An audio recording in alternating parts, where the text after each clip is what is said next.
Last week, I, 21-year-old male, took my little brother, 15 years old, to an anime convention in our state. It was my brother's first time going to one, and he's pretty nerdy to boot, so he had been very excited about going in the weeks leading up. My brother isn't a very social kid. By his own admission, he's a massive introvert. He doesn't have a ton of real-life friends, and on the drive up to the hotel room, he told me he wanted to make at least one friend during the weekend. I told him I'd help if I could. Early in the second day of the convention, my brother and I are waiting in line for the dealer's hall to open, and in front of us is a girl about my brother's age, playing on a Nintendo Switch. I ask her what game she plays, and when she mentioned one that my brother, a huge Nintendo fanboy, had played, I say, "Oh, my brother here is a big fan of those too. Isn't that right, brother's name?" He sheepishly agrees and, to my surprise, actually starts talking to the girl about the game, and then some other ones, before moving on to other nerdy things they had a shared interest in. It was the most I'd ever seen my brother interact with a stranger, and it made me very happy to see. Eventually, the dealer's hall opens, and my brother, the girl, and I all end up at the same booth, buying merchandise. As we're checking out, I point to the girl and ask what my brother thought.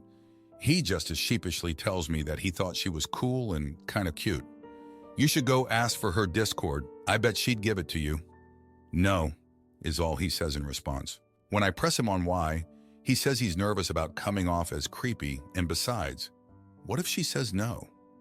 I tell him that as long as he isn't approaching her in a creepy way, then he probably doesn't have to worry about that. And if she says no, then she says no.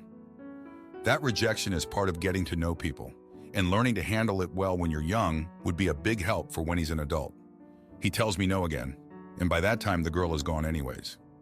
Later during that day, my brother and I got separated, and I was walking around on my own. At some point, I noticed the girl at a booth and go up to her. I asked what she thought of my brother, and her response was remarkably similar to my brother's. She thought he was funny and cute, and wanted to talk to him more about Switch games. I offered to give her my brother's Discord, and she agrees. A few hours later, she finally messages him, a simple "hey" with an introduction and how she got his Discord. My brother was pissed. He immediately started telling me that it was a total breach of his privacy to give out his Discord without his permission. I pointed out that he had told me that he wanted to make friends at the convention, and that I basically dropped one at his feet. He went quiet and was chilly around me for the rest of the day, but was fine by tomorrow. That was a week ago. I did apologize to him, and it feels important to say that he and the girl are still talking daily. Was I the jerk for giving out his Discord without asking him? To add, my wording made it a bit unclear, but I apologized to him that night before we went to bed. Almost forgot. Another thing to clarify, my brother never actually told me not to give out his Discord, just that he didn't want to ask for hers. His complaint about privacy only came after she messaged him. Now for an update. Thanks to everyone who commented, even the people with the more passionate opinions. I mentioned in a comment that he and the girl have been playing Fortnite together daily since we got back from the convention.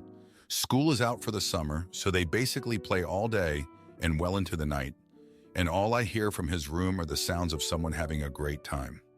A few minutes ago, my brother managed to pry himself away from Fortnite, not to thank me like some people thought, but to ask me to drive him to a date next weekend with her. She lives in the same state.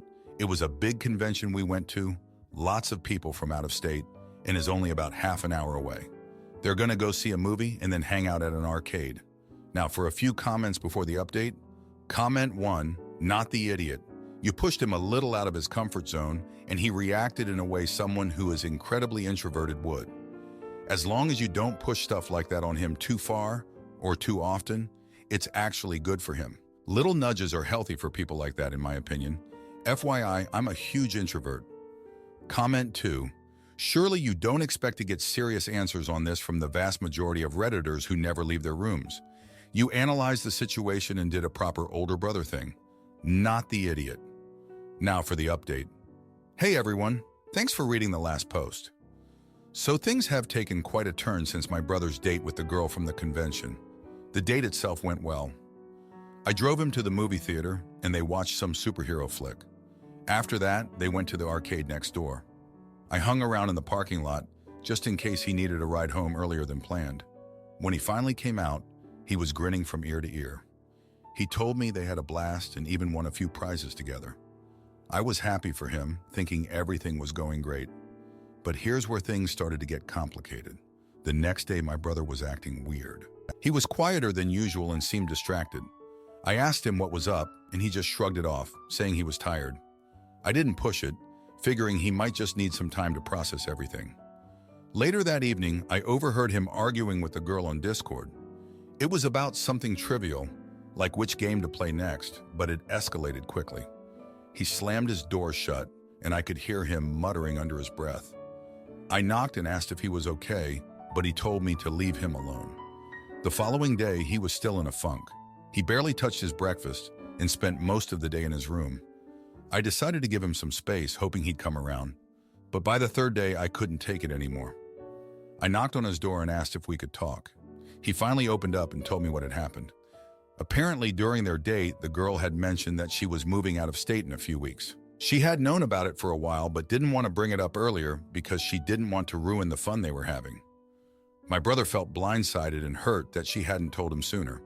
He felt like he was just starting to make a real friend, and now she was leaving. I tried to comfort him, telling him that they could still stay in touch online and maybe even visit each other during school breaks. But he wasn't having it. He felt like he had been set up for disappointment, and he was angry at me for encouraging him to pursue the friendship in the first place. I felt terrible. I had only wanted to help him make a friend, but now it seemed like I had made things worse. I apologized again, but he just shook his head and went back to his room. In the days that followed, my brother and the girl continued to talk, but it was clear that things were strained. They argued more often, and my brother seemed more and more withdrawn. I tried to give him advice, but he didn't want to hear it. He felt like I had betrayed his trust by giving out his Discord without his permission, and now he was paying the price. One evening, I overheard my brother talking to the girl about their families. She mentioned that her parents were getting divorced, and that was the reason for the move. My brother was shocked and didn't know what to say. He felt guilty for being upset about her leaving when she was dealing with something so much bigger. They ended up having a long, heartfelt conversation, and I could hear my brother's tone soften as they talked. After that, things seemed to improve a bit. They still argued occasionally, but they also had more meaningful conversations. My brother started to understand that she was going through a tough time, and he tried to be more supportive. He even apologized for being so upset about her move. But then, another twist. My brother came to me one night, looking more serious than I'd ever seen him. He told me that he had been thinking a lot about their friendship and realized that he had developed feelings for her. He didn't know what to do, especially with her moving away soon. He was scared of getting hurt, but also didn't want to lose her. I didn't know what to say. I felt like I had already messed things up enough by getting involved in the first place. I told him that he needed to be honest with her about his feelings and see how she felt. It was better to be upfront than to keep everything bottled up. So he took my advice and told her how he felt. To his surprise, she admitted that she had feelings for him, too. They decided to give a long-distance relationship a try, even though they knew it would be challenging. My brother seemed happier after that, but I could tell he was still worried about the future. In the meantime, I started to reflect on my own actions. I realized that I had been too eager to help my brother make a friend and hadn't considered the potential consequences. I had overstepped my boundaries by giving out his Discord without his permission, and it had led to a lot of unnecessary drama. I vowed to be more careful in the future and to respect his privacy. As for my brother and the girl, they're still talking every day and making plans to visit each other during school breaks. It's not an ideal situation, but they're making it work. My brother seems more confident and has even started to make a few more friends online. He's still an introvert, but he's learning to put himself out there more. Thanks for reading. Am I the idiot for telling my sister-in-law to stop asking questions she doesn't want answers? I am a teacher, and sometimes my sister-in-law, my husband's sister, asks me questions about kids that she doesn't like the answers to. It usually revolves around kids in blended families because she and her husband have one. She expects me to provide more insight into these matters, but I feel like she seeks validation and gets upset when she doesn't receive it. Here are a few examples. Her oldest child's teacher sent a message on his school tablet. The message was addressed specifically to the parent, not the parents. She was upset to learn that her son had asked for it to be addressed that way instead of to the parents of the child. She asked me if it was normal for kids to request this instead of letting it be addressed to both parents. I told her that my school handles it differently, but I know from some teachers who used to send physical notes that they encountered some kids who would specify, even if they had a step-parent. She told me that it was abnormal, and I said it's something teachers encounter. I mentioned that I get corrected if I say parents to a child instead of parents sometimes, and I learned not to do it. She told me that was complete nonsense and that kids don't really do that kind of thing. Her older two kids and stepkids use step and half exclusively and never use brother or sister for siblings who aren't full biological siblings. She asked if I hear this often in the context of school, and I said yes. I hear kids using step and half for siblings, and in my experience, it's about 50-50ths. She refused to believe that it's that frequent and that parents don't put a stop to it. She accused me of lying. Additional context on my sister-in-law's family. She had two biological kids when she met her husband, and both of them have different fathers. Her oldest child's father passed away 5 years ago, and they broke up during her pregnancy. She and her second child's father broke up when both were still quite young. Her husband has 3 kids, 1 from a college girlfriend and 2 from his ex-wife. Together, my sister-in-law and her husband have 2 children. So they have a very blended family with other parents involved, particularly with her husband's exes. The kids range in age from 14 to 3. I have taught 2nd and 3rd grade, so I generally work with younger kids. Because her older kids and stepkids were younger when the families blended, she comes to me for advice. However, I'm tired of her asking questions that she doesn't want or like the answers to. So last week when she asked me a question, I told her to stop asking questions that she doesn't want the answers to. She told me that I should be willing to help out and that I was wrong to say whether she does or doesn't want the answers. My husband told her that I was right and that she always takes it out on me when she doesn't hear what she likes. But other members of their family believe that I should continue answering her questions and apologize for what I said, she told them. Am I the jerk? Now for a few comments before the update. Comment 1. Not the idiot. Your sister-in-law doesn't have to like the answers. She is totally the jerk for arguing with them. How on earth can she think she's right about your actual experience? And I'm actually really mad for you that you are feeling forced to apologize for what you witness every day as part of your job. Seems like your husband has your back. Stand your ground on this, and maybe just gray rock by saying, every family is different. I don't think my experience on this is useful to you. And change the subject, rinse, repeat as required. Comment 2. Not the idiot. You are entitled not to discuss something you don't want to. I don't see how you should be helping out. You're not a family therapist or a psychologist. You're a teacher. You're not an expert in blended families, nor would you be obligated to answer questions even if you were. Your sister-in-law is a grown woman who can find lots of available resources to help her navigate her own life. I would suggest drawing the boundary around the conversation and letting your husband run intervention moving forward. Now, for the update. Hey everyone, thanks for reading. So 3 months have passed since I last updated you about the situation with my sister-in-law. Things have taken quite a turn, and not necessarily for the better. After our last confrontation, I decided to take a step back and not engage with her questions about kids and blended families. I thought it would give her some space to reflect and maybe even seek advice from other sources. But, as it turns out, that was a mistake that changed everything. A couple of weeks after our argument, my sister-in-law decided to take matters into her own hands and started asking her kids directly about their feelings on the whole step and half-sibling terminology. She thought that maybe if she understood their perspective better, she could address it more effectively. However, this backfired spectacularly. Her oldest son, who is 14, felt cornered and ended up confessing that he felt like he didn't belong in the family. He said that using step and half made it easier for him to cope with the complicated family dynamics. This revelation hit my sister-in-law hard and she was devastated.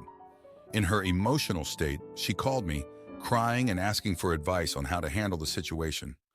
I felt terrible for her, but I also felt a bit vindicated because it seemed like she was finally understanding the complexities I had been trying to explain. I suggested family counseling, but she was hesitant, saying that her husband wouldn't be on board with it. She asked if I could talk to her husband and convince him. Reluctantly, I agreed. When I spoke to her husband, he was surprisingly open to the idea of counseling. He admitted that he had been feeling the strain of the blended family dynamics as well, but didn't know how to address it. They decided to give it a try, and for a while it seemed like things were improving. The kids were opening up more, and my sister-in-law and her husband were learning how to communicate better with them. However, about a month into counseling, my sister-in-law made another mistake. She decided to read her oldest son's journal, thinking it would give her more insight into his feelings. What she found was a series of entries where he expressed his resentment toward her and his step-siblings. He wrote about feeling like an outsider and how he missed his biological father, who had passed away. This discovery shattered her, and she felt like she had failed as a mother. She confronted her son about the journal entries, and he was furious. He felt betrayed and violated, and their relationship took a severe hit. He started acting out, skipping school, and getting into trouble. My sister-in-law was at her wit's end and didn't know how to handle the situation. She called me again asking for advice, but this time I was at a loss. I suggested she talk to the counselor about it, but she felt too ashamed to admit what she had done. Meanwhile, the other kids were starting to pick up on the tension in the house. Her second child, who is 12, began withdrawing and spending more time alone in his room.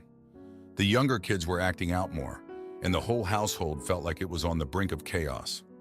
My sister-in-law's husband was trying to hold everything together, but he was also feeling the strain. In the midst of all this, I made a mistake of my own. I mentioned to my husband that maybe it was time for his sister to consider a different approach to parenting, given the current situation. He took this as me criticizing her and got defensive. We had a huge argument about it, and it put a strain on our relationship. He felt like I was being too harsh on his sister, while I felt like I was just stating the obvious. As the weeks went by, the situation in my sister-in-law's house continued to deteriorate. The kids were more distant than ever, and the tension between her and her husband was evident. They were arguing more frequently, and it was clear that the stress was taking a toll on their marriage. My sister-in-law confided in me that she was worried they might not make it through this rough patch. One evening, my husband and I were having dinner with his parents, and the topic of his sister's family came up. His parents were concerned and asked if there was anything they could do to help. I suggested that maybe they could take the kids for a weekend to give my sister-in-law and her husband some time to themselves. They agreed, and we made arrangements for the following weekend. That weekend turned out to be a turning point. With the kids away, my sister-in-law and her husband had a chance to really talk and reconnect. They realized that they had been so focused on the kids and their issues that they had neglected their own relationship. They decided to make a conscious effort to spend more time together and work on their marriage. In the weeks that followed, things started to improve, albeit slowly. My sister-in-law and her husband were more united in their approach to parenting, and the kids seemed to respond positively to the change. They continued with counseling, and while there were still challenges, it felt like they were finally making progress. Looking back, I realized that my initial decision to step back and not engage with my sister-in-law's questions was a mistake. It led to a series of events that caused a lot of pain and turmoil for her family. However, it also forced them to confront issues that had been simmering beneath the surface for a long time. In a way, it was a necessary catalyst for change. Thanks for reading. Am I the idiot for buying a bigger summer house than my mother-in-law and causing family drama? 39-year-old male, am a few years older than my wife, 32-year-old female. But we met 5 years ago at very different phases of our lives. I finished university at 19 years old, lucked into a great position in finance and became a partner of my firm, making me quite wealthy at a young age. My wife went through several changes of heart about her career path, involving 2 advanced degrees through which her parents supported her. She had only recently started her first full-time professional job when we met. Her parents, born to wealthy families on the last bits of their fortunes, financial support engendered a belief on their part that she ought to pay heed to their wishes. While my wife found this behavior bothersome, she is conflict-averse and mostly acceded to their demands. Her parents offered to pay for our wedding. It quickly became clear that they felt that their contribution entitled them to make most of the choices, including guest list, none of which were congenial to my now wife. The conflict clearly wore on her, so I told her parents that we appreciated their kind offer, but that we would pay for the wedding ourselves. Perhaps having judged my financial situation by my modest lifestyle, they claimed we were risking our finances merely to have our way. I just laughed and said that wasn't a worry. We ended up having a swanky destination wedding, accommodations on us for our friends and close family only. After we got married, we experienced the same trouble. Case in point, vacations. My mother-in-law inherited a beach house, and she insisted that we spend our vacations there at a particular time to coincide with my sister-in-law, even though the dates were convenient neither to us nor my sister-in-law. When my wife pointed this out, her mother's response was that it would be difficult to accommodate us at other times, as they had set plans with friends over the course of the summer, that since she and my father-in-law were generously opening their house to us, we needed to conform to her schedule. Not again. I had been thinking about getting a summer place myself, so I bought one in my wife's favorite area. It happens to be bigger and nicer than my mother-in-law's. Now for an update, mother-in-law reacted peevishly to the news, claiming that we were spitefully bankrupting ourselves to show her up and that vacations should be spent with family. I replied that, as to the latter point, they were welcome to come spend time with their daughter and my sister-in-law, who is great, on dates convenient for us. As to the former, I said that while I consider it gauche to talk about money, she should rest easy about our finances, as the new place amounted to less than my last year's partnership distribution, and that they would be wise to stop trying to exert control with money, since to do it successfully requires an actual fortune, and not just the memory of one as embodied in a broken-down beach house. My mother-in-law called me a jerk. I realize I spoke pretty harshly, but I think I was justified. Now, for a few comments before the update. Comment 1. Everyone sucks here. You were fine right up until to do it successfully requires an actual fortune and not just the memory of one as embodied in a broken-down beach house. That makes you a jerk, and a snobby, judgmental one at that. Comment 2. Not the idiot. I think you handled that well. Truly, it's not her business what you spend your money on or how much you have or if you bankrupt yourselves. Now, for the update. Thanks for reading the last post. So 2 weeks have passed since the whole beach house fiasco, and things have been pretty tense. My wife and I decided to spend a weekend at our new summer place to get away from all the drama. It was supposed to be a relaxing trip, but it turned out to be anything but. On the first night, we were sitting on the porch enjoying the view when my wife suddenly burst into tears. She confessed that she felt torn between her loyalty to her parents and her love for me. She said she hated the constant tug of war and felt like she was being forced to choose sides. This was the first time she had openly admitted how much the situation was affecting her, and it hit me hard. I realized that my attempts to shield her from her parents' control were actually putting her in a difficult position. The next day, my sister-in-law showed up unannounced. She had heard about the argument from her mother and wanted to see how we were doing. We spent the afternoon talking, and she revealed that she had always felt overshadowed by her parents' expectations. She said that our decision to buy the new summer place had given her the courage to start setting her own boundaries. It was a surprising but welcome revelation, and it made me feel like maybe we were on the right track. However, things took a turn for the worse when my mother-in-law decided to pay us a visit. She showed up with my father-in-law, and it was clear from the start that they were not there to make peace. My mother-in-law accused me of trying to isolate my wife from her family and said that I was being manipulative. My wife tried to defend me, but her mother wouldn't listen. The argument escalated quickly, and my father-in-law, who usually stays out of these things, finally spoke up. He said that he was tired of the constant fighting and that maybe it was time for everyone to take a step back and reevaluate their priorities. After they left, my wife and I had a long talk. She admitted that she had been avoiding conflict for so long that she didn't know how to stand up for herself. She said she wanted to start going to therapy to work on her issues with her parents and to learn how to set boundaries. I was relieved to hear this because I had been feeling like I was fighting this battle alone. In the days that followed, my wife started seeing a therapist, and it was clear that it was helping her. She became more assertive and started having honest conversations with her parents.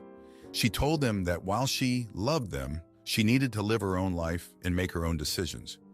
It wasn't easy, and there were a lot of tears and heated discussions, but it felt like progress. Meanwhile, my sister-in-law decided to move out of her parents' house and get her own place. She said that seeing my wife take control of her life had inspired her to do the same. It was a big step for her, and I could see that it was empowering. As for me, I started to realize that my own actions were sometimes adding fuel to the fire.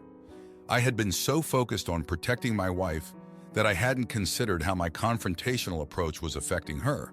I decided to take a step back and let her handle things in her own way. It was hard, but I knew it was the right thing to do. One evening, my wife and I were sitting in our living room, talking about everything that had happened. She told me about a memory from her childhood that had always stuck with her. She said that when she was little, her parents had always made decisions for her, even about the smallest things. She had never learned how to make choices for herself, and it had left her feeling powerless. Hearing this made me understand her better and made me even more determined to support her in finding her own voice. In the midst of all this, my wife and I started to reconnect on a deeper level. We had been so caught up in the drama with her parents that we had lost sight of each other. We started making time for ourselves, going on dates and just enjoying each other's company. It was a reminder of why we fell in love in the first place. But before I get to that, there's something else I need to mention. My father-in-law reached out to me privately. He said that he admired how I was standing by my wife and that he wished he had done the same for his daughters.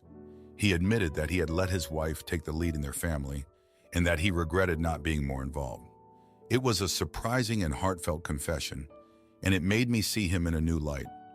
So that's where we are now. Things are still a bit rocky, but it feels like we're moving in the right direction. My wife is finding her voice, my sister-in-law is gaining independence, and even my father-in-law is starting to reflect on his own actions. It's been a challenging couple of weeks, but I feel hopeful for the first time in a long time. Thanks for reading. If you like this video, you'll probably like these too. Also, while you're here, please consider subscribing.